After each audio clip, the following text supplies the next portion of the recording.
প্রিয় বন্ধুরা, যে স্থানে দাঁড়িয়ে হযরত মুসা আলাইহিস সালাম সমুদ্র দুভাগ করেছিলেন, সেই স্থানেই বিজ্ঞানীরা ডুবুরিতে নামিয়ে এমন কিছু জিনিস খুঁজে পান যা বিজ্ঞানীরা হতবাক হয়ে গেছিল। হযরত মুসা আলাইহিস সালাম তার লাঠির সাহায্যে যখন সমুদ্র দুই ভাগ করেছিলেন, ঠিক এই ঘটনার 4000 বছর পর বিজ্ঞানীরা হযরত মুসা আলাইহিস সালামকে স্মরণ করেছিলেন। আসসালামু আলাইকুম প্রিয় বন্ধুরা, আশা করি আপনারা সকলেই ভালো আছেন। একজন মুসলমান হিসেবে আমরা পবিত্র কুরআনের প্রতিটি ঘটনার প্রতি বিশ্বাস রাখি, তেমনি হযরত মুসা আলাইহিস সালামের ঘটনাও আমাদের জন্য অত্যন্ত গুরুত্বপূর্ণ। নিশ্চয় আপনারা হযরত মুসা আলাইহিস সালাম এবং ফেরাউনের কাহিনীর কথা শুনেছেন, যেখানে হযরত মুসা আলাইহিস সালামের এক মহান মুজিজার ঘটনার উল্লেখ রয়েছে। আল্লাহর নির্দেশে তিনি আজ থেকে 4000 বছর আগে সমুদ্রের পানিতে তার লাঠি আঘাত করে এমন একটি পথ সৃষ্টি করেন যা দেখে মানুষ নিজের চোখে বিশ্বাস করতে পারছিলেন না। এই অলৌকিক ঘটনাটি দেখে জ্ঞানী ও বুদ্ধিমান ব্যক্তিরা হতবাক হয়ে যান, কিভাবে এটি সম্ভব হলো। তবে আমাদের রব আল্লাহ সুবহানাহু ওয়া তাআলা তো সেই মহাশক্তিধর, যিনি হযরত মুসা আলাইহিস সালামের জন্য সমুদ্রের মধ্যে পথ তৈরি করতে পারেন এবং হযরত ইউনুস আলাইহিস সালামকে মাছের পেটে জীবিত রাখতে পারেন। হযরত মুসা আলাইহিস সালামের এই মুজিজা সেই সব মানুষদের জন্য ছিল যারা সত্যকে হৃদয় দিয়ে উপলব্ধি করতে পারে। হযরত মুসা আলাইহিস সালাম ছিলেন আল্লাহর একজন মহান নবী, যাকে আল্লাহ তাআলা বহু মুজিজার মাধ্যমে সম্মানিত করেছিলেন। এর মধ্যে অন্যতম ছিল সমুদ্রের দুই ভাগ করা। ঘটনাটি ছিল এমন, যখন মিশরের শাসক ফেরাউন হযরত মুসা আলাইহিস সালাম ও বনি ইসরাইলের উপর সীমাহীন অত্যাচার শুরু করে এবং নিজেকে ঈশ্বর বলে দাবি করতে থাকে, তখন আল্লাহ তাআলা হযরত মুসা আলাইহিস সালাম ও তার অনুসারীদের মিশর ত্যাগ করার আদেশ দেন। হযরত মুসা আলাইহিস সালাম তার অনুসারীদের নিয়ে লোহিত সাগরের দিকে পৌঁছান। এই খবর পেয়ে ফেরাউন তার বিশাল সৈন্যবাহিনী নিয়ে তাদের ধাওয়া করে এবং সমুদ্রের তীরে গিয়ে উপস্থিত হয়, যাতে তিনি মুসা আলাইহিস সালাম ও বনি ইসরাইলদেরকে আটক করতে পারেন। প্রিয় দর্শক, বনি ইসরাইলের লোকেরা ফেরাউনের বিশাল বাহিনী পিছন থেকে আসতে দেখে আতঙ্কিত হয়ে পড়ে। তাদের সামনে ছিল উত্তাল সমুদ্র আর পিছনে ছিল ফেরাউনের নির্মম বাহিনী। কিন্তু এত কিছুর পরেও হযরত মুসা আলাইহিস সালাম ভীত হননি, কারণ তিনি জানতেন তাদের রব কখনো তাদের একা ছেড়ে দিবেন না এবং নিশ্চয় কোনো না কোনো পথ তৈরি করে দিবেন। ঠিক সেটাই ঘটল। আল্লাহ তাআলা হযরত মুসা আলাইহিস সালামের প্রতি ওহী পাঠালেন এবং আদেশ দিলেন, তুমি তোমার লাঠি সমুদ্রের উপর আঘাত করো। যখন হযরত মুসা আলাইহিস সালাম তার লাঠি সমুদ্রের উপর আঘাত করলেন, তখন সমুদ্র দ্বিখণ্ডিত হয়ে গেল এবং দুই পাশের পানির বিশাল দেওয়াল দাঁড়িয়ে গেল, আর মাঝখানে তৈরি হলো এক শুষ্ক পথ। এই দৃশ্য দেখে বনি ইসরাইল এবং ফেরাউনের বাহিনী স্তব্ধ হয়ে গেল। এরপর হযরত মুসা আলাইহিস সালাম বনি ইসরাইলকে দ্রুত সেই পথ দিয়ে পার হয়ে যেতে বললেন এবং তারা দ্রুত সেই পথ ধরে এগিয়ে গেলেন। এই অলৌকিক ঘটনা দেখে ফেরাউন হতবাক হয়ে গেল।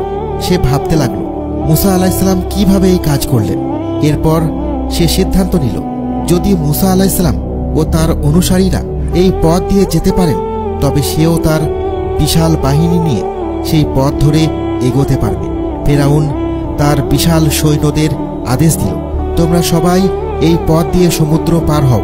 এরপর সে বিশাল বাহিনী নিয়ে সেই পথে প্রবেশ করল।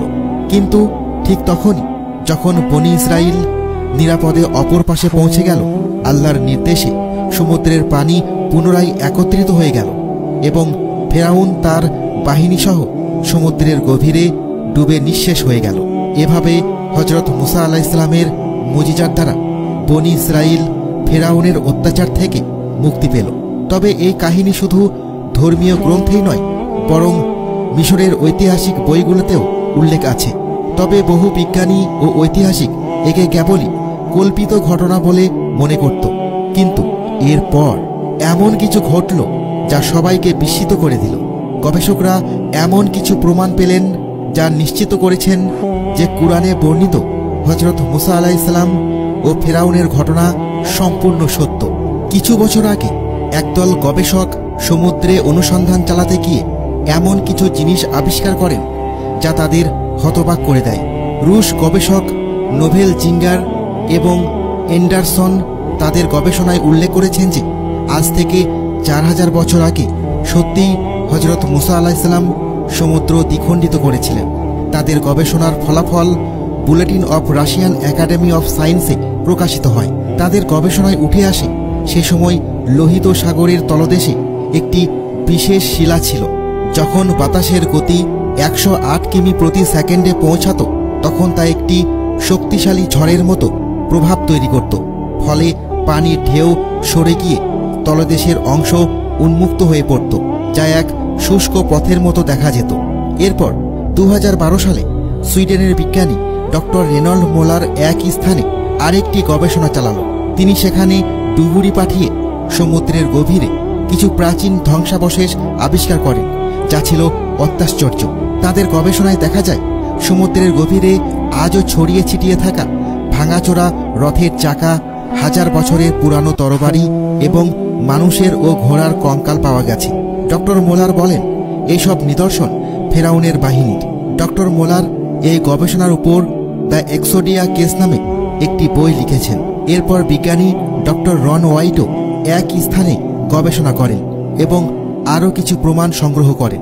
এছাড়াও প্রকৌশলী কার্ল ড্রেসের একটি গবেষণাপত্র পাবলিক লাইব্রেরি অফ সায়েন্সে প্রকাশিত হয়, যেখানে তিনি ব্যাখ্যা করেন যে দ্রুত বেগে প্রবাহিত বাতাস স্থির পানির উপর চাপ সৃষ্টি করলে তা পানির স্রোতের গতিপথ পরিবর্তন করে দিতে পারে। অনেক বিজ্ঞানী এই তত্ত্ব নিয়ে গবেষণা করেছেন এবং তারা বলেছেন যে এই ঘটনা সম্পূর্ণ সম্ভব। তবে প্রিয় দর্শকবৃন্দ, আমাদের এই ঘটনার সত্যতা প্রমাণের জন্য কোনো বৈজ্ঞানিক যুক্তির প্রয়োজন নেই, কারণ এটি কুরআন এবং বহু ধর্মীয় গ্রন্থেই বিশদভাবে বর্ণিত হয়েছে। আমরা শুধু তথ্য হিসেবে আপনাদের জানালাম। মুজিজা এমন কিছু যা মানবীয় বুদ্ধির পরিসীমার বাইরে। আলহামদুলিল্লাহ, আমাদের কোনো প্রমাণের প্রয়োজন নেই।